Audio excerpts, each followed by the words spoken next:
Hello everyone, it's Tilly from Tilly Journals. Welcome back to my channel and to another Plan With Me video.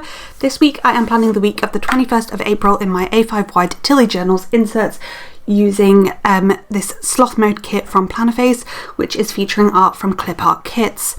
Pairing with it, I am using this Scrub Prints Co. foil bundle in, I think it's lavender, it's called, in the floral design. This is the newest format with the hole protectors included, which is super helpful.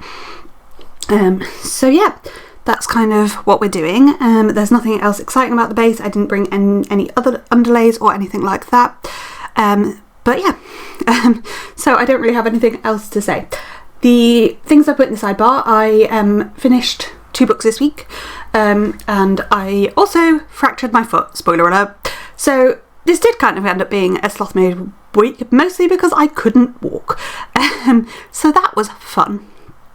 So we spent most of Monday in minor injuries, and they weren't convinced it was fractured, but they weren't also not convinced. Spoiler alert, several weeks down the line we know it is definitely quite badly fractured, so that's fun. So yeah, I've like properly badly done it in a way that often would need surgery, but I think I'm going to avoid it, so that is what we're going with at the moment. I'm back at orthopaedics next week real time. It's like 8 weeks later from when you're seeing this video. So yeah, what else do I have to say about the base? Yeah, I finished 2 books this week, the first of which we're not going to talk about because I do not want to give the person any screen time or noise time. So the other book we finished this week is Next of Kin, which I absolutely loved, by Hannah Bonham Young. This was actually a book club book for Peaches and Pages, but it was actually already on my to be read. So yeah, I ended up giving this 4.5 stars. And it's about Chloe, who's grown up in the care system. When her biological mother unexpectedly has another child and wants Chloe to take care of her, she agrees to try and stop her new sister having the tumultuous start to life that she did. But there is one problem. Child Protection Services are concerned about her income as she is self-employed. So they decide to pair her up with Warren, who doesn't have secure accommodation. So they move in together and live together so they can both keep their siblings with them. Will their forced proximity just allow them to take care of their siblings, or will more develop? I loved this book. Like, honestly, absolutely adored it. I was probably swayed because I, had a 2-week-old baby. So the newborn baby references were adorable and I loved them. And it was nice seeing, like, somebody struggle with that new parental role. I also think that me and Chloe are quite similar in our people-pleasing tendencies. So when Warren initially wants nothing to do with her, I felt that hurt and like loved the pushing through of their relationship to get to one another and to realise their similarities. The grumpy sunshine is a lovely trope, especially when Grumpy isn't actually grumpy. He just comes across as such initially. And that's what it's like in this. When you get to know Warren, he isn't grumpy, he just has a lot of baggage. There's also great deaf rep in this book, and that's really excellent. I really adored Luke and how he interacted with Chloe.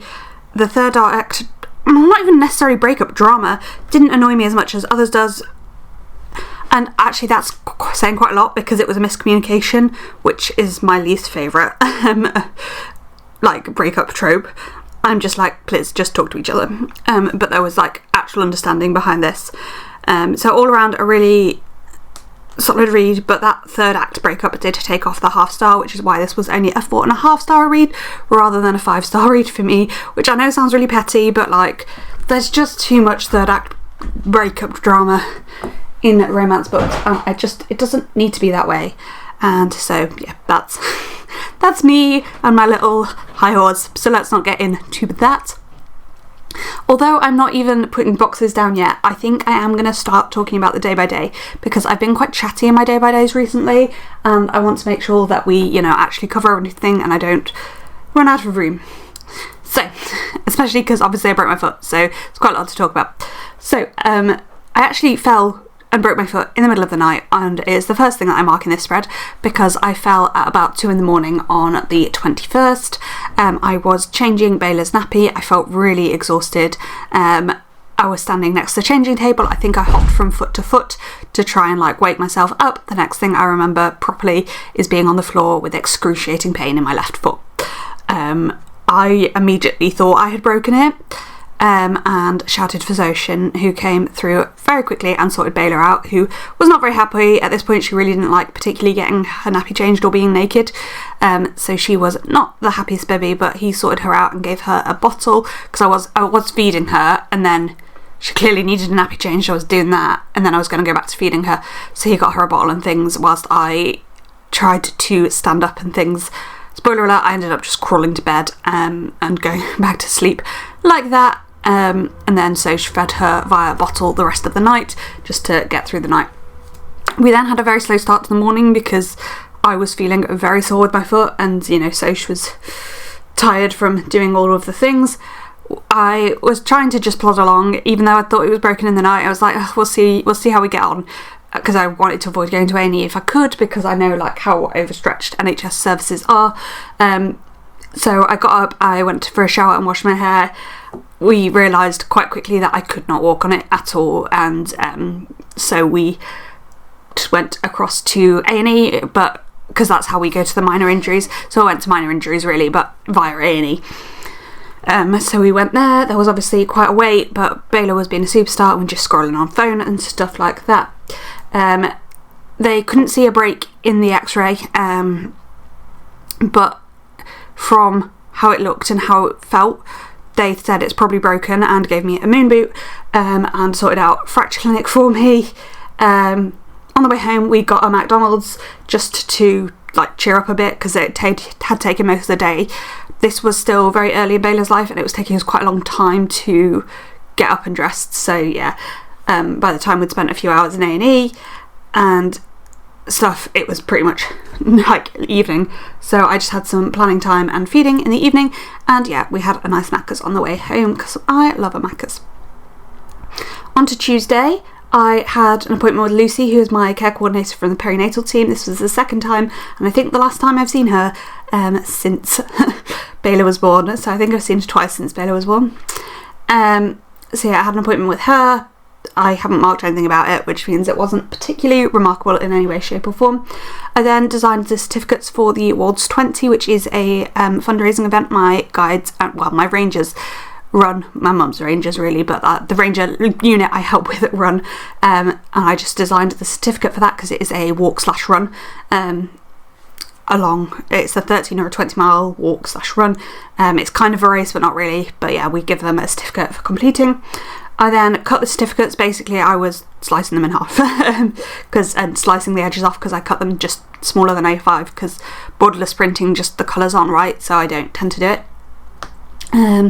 I was feeling a bit sad and in my feelings, so I marked that in. This was still very soon after birth and delivery, so I still had all of those. Well, to be honest, it takes your hormones like 2 years to get back to normal, but anyway, I was feeling quite sad still at this point, so I've just marked that in. Bela was quite unsettled and restless. I actually went for a nap, and left Bela with my dad and husband, and I ended up actually not only sleeping in the evening, but it just turned into an early night, and I skipped dinner that day, and I just slept through till the next morning with that, like, not slept through because obviously I was getting up to feed and stuff, but yeah, I didn't get back out of bed until the next morning. So there's that. I was absolutely knackered. I think with my foot and stuff, I just hadn't really been sleeping. On to Wednesday, started the day by doing some tidying. My husband was really fancying eggy bread, so he made some eggy breads. Then we went to Aldi for a little grocery shop. Bela was wanting to feed a lot, so I just marked that in. Then I did some preparation for May in my bullet journal, or just pre-planning of May, I can't actually quite remember. It was bath day for Bela. I think this was only her second ever bath, and she still hated it. So there's that. No, it wasn't. I swear I just talked about her first bath quite recently. Yeah, no, I did.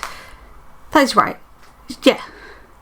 When was my sister up then? Oh, for my grandpa's birthday, that makes sense. Yeah, she had a bath and screamed the house down the entire time, and she really does not like it.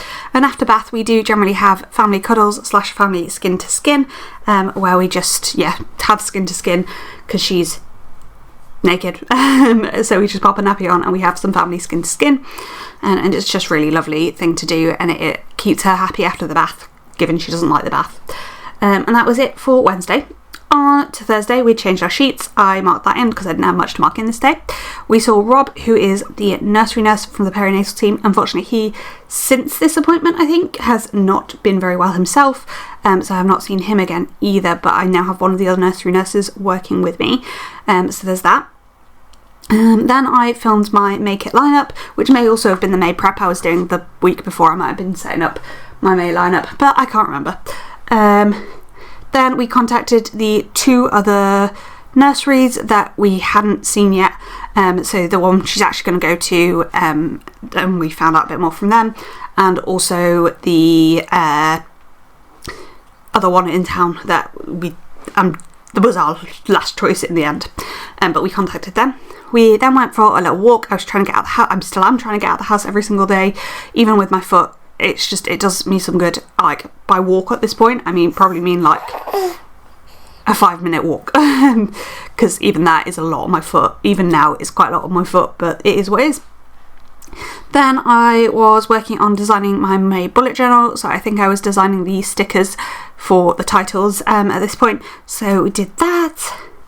And then I've just marked in that I was doing a lot of feeding of Bela. She sometimes cluster feeds in the evening, and that's what she was doing that day, and that's absolutely fine. On to Friday, I was not feeling very well. I was feeling quite like meh and in my feels, so just marked that in. And then we just had a slow morning together, and then had cinnamon rolls for breakfast. We went into York and registered Bela's birth, which was really lovely, so she was officially a person on this day. So yeah, we did that. We were, on the way home, we decided to go to like some of the budget shops in town that we can't really go to otherwise. So we went to the Range, to Aldi, to like the big Aldi. There's an Aldi in Pocklington, but it's a little Aldi. So we went to the big Aldi and to the Range. So just marked that in, like I've marked the shops and then that we were just shopping. Then we had a cheeky Nando's for dinner, and when I came home I had some planner time. I think I was still catching up from pregnancy, from journaling from my birth and stuff at this point, so that's probably what I was doing. On to Saturday, I was feeling very lethargic and tired this day, and then there was a food festival in a town that we went to go and have a little look around, which was nice. It was a good event actually. A lot of the food stalls are similar to like the ones that go lots of these food festivals, but that's fine. And then we popped into the Market Tap, which is the pub my brother manages, for a drink, and had a chat with him because he was at work, so I chatted with my brother Dom. When I came home I filmed some of my May bullet journal setup, and then my friend popped in because he was passing by, so he popped in and we had some nice chats and we ate together, so it was nice to see him. Finally, on to Sunday, we had quite a slow start to the day and I was very tired, so I've marked that in. It just means that I was like a bit groggy and a bit not myself. Bela was really struggling this day and she was quite unsettled. She has since like developed a bit of a rhythm until her vaccine, which she had her vaccines on Friday. It is now Tuesday when I'm recording this voiceover, and she's been a bit unsettled since then, but I think she's starting to settle down again. But yeah, so she has been quite unsettled the last few days, but we had got into like a nice rhythm of her not being particularly unsettled. Because she was unsettled, I was just finding things difficult. It's really difficult when she doesn't want to settle and she's feeling sad, and because she can't communicate with us, she can't tell us what's wrong, and like that is just part of parenthood, is that you have to like just try things and learn what their different little cues mean. But yeah, it's hard, and sometimes you won't be able to work out what's wrong, and sometimes you'll just have to just keep trying things and cuddling them, and Bela particularly settles from being bounced, so there's been times I've just bounced and bounced and bounced her until something's changed, or until like she clearly, because sometimes she just wants to shout at the baby and then I bounce her for a while, then she latches immediately. It's trial and error sometimes, but I was feeling quite sad that I couldn't settle her this day, so I've marked that in.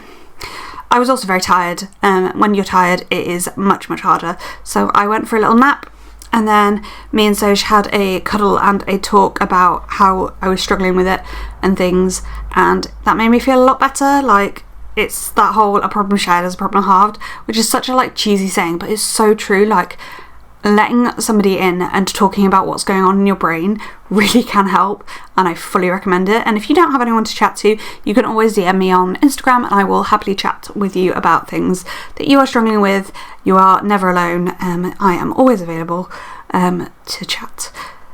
So yeah, we had a big cuddle and a chat, and then I finished up the day by filming the rest of my bullet journal setup for May.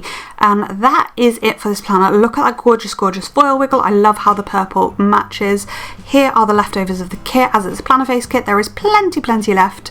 And the foil bundle leftovers, which I will just get rid of. And yeah, thank you for watching this video. If you have got this far, find some sort of injury emoji and leave it in the comments down below. Thank you for watching, and I hope to see you in my next video. Thanks for watching. Bye!